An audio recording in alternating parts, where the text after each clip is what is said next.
man is a holistic animal. Man is both body, soul, and spirit. We cannot separate these three aspects of man. There is this close relationship between the body and the soul and the spirit. We must recognize the fact that there is certainly a close relationship between your physical health and your spiritual health.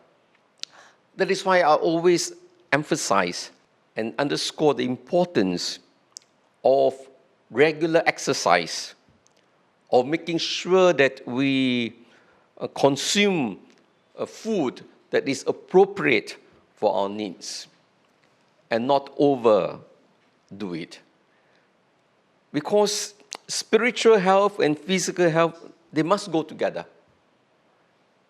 Without physical health, our spiritual health will surely be impacted.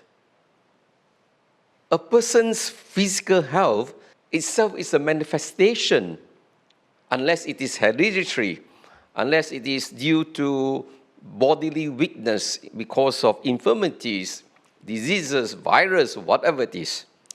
But how a person takes care of his physical health actually indicates your spiritual health. Because if you do not take care of yourself, it means to say that you lack self-control.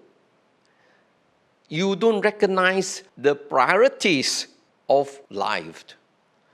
I mean, for me as a bishop, I take care of my health simply for the fact that I'm called to serve. And in order to serve, I need to be as healthy as possible. I need to have proper sleep. I need to have proper food. I need to have proper rest so that I can think clearly, so that I can be alert enough, mindful enough to be able to discern, to write, to speak in the way that is according to the teachings of the church. So I need to be healthy to minister to people. And that is why I take care of my health in every area, whether it comes to food, whether it comes to rest. It has to do with helping people and getting our priorities correct. So I think it's important that your own physical health actually reflects your own spiritual health, isn't it? Because if you are really thinking about taking care of your loved ones, taking care of people, if you're thinking about how to serve God, to serve humanity, and of course you take care of your bodily health. But of course, your spiritual health will also determine whether you will take care of your bodily health. Because if your mind is clear, if you are clear of what you are called to do in life, if you are clear of how you are called to serve God, then certainly it will impact on the way you take care of yourself, in the way you relate to yourself. So this bodily and spiritual health, they are together. But it is important that even though these two are together, one can affect the others. So if you don't take care of your bodily health, it will affect, of course, your spiritual health, because you cannot think, you cannot pray, you are too tired to do anything. That can affect your spiritual health if your bodily health is impacted.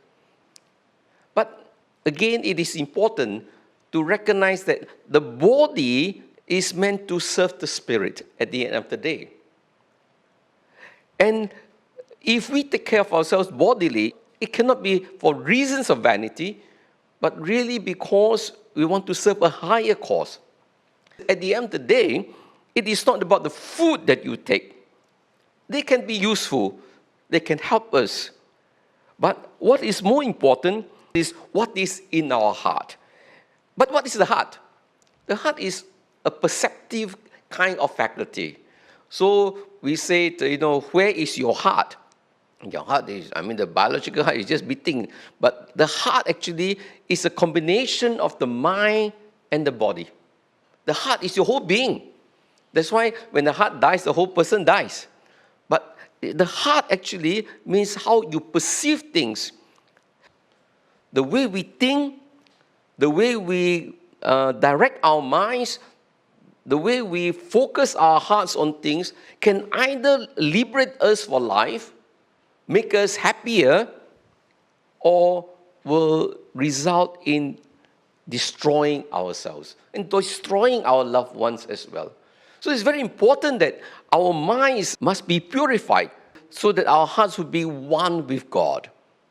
Only God has fullness of knowledge and life.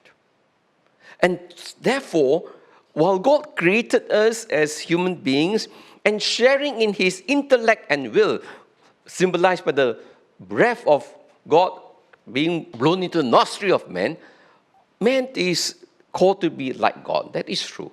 But we are not gods. And I think it's important to understand our finitude.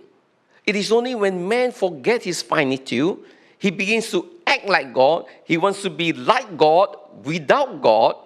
And this is where all the other problems and evils manifest. If we want to know what is right and what is wrong, we need to go to God, who is the one who will direct us. He is the one that actually will help us to understand what is truth, what is loved. It cannot be dependent on man himself. And this is what is happening in the world. In moral relativism, it is precisely that man has become that center. When we become arrogant, when we think that we know everything, and that is what is happening to the world, this is where the world gets into trouble. And that is why there is so much disorder in the world today, because there is no more a reference point. The reference point is man himself.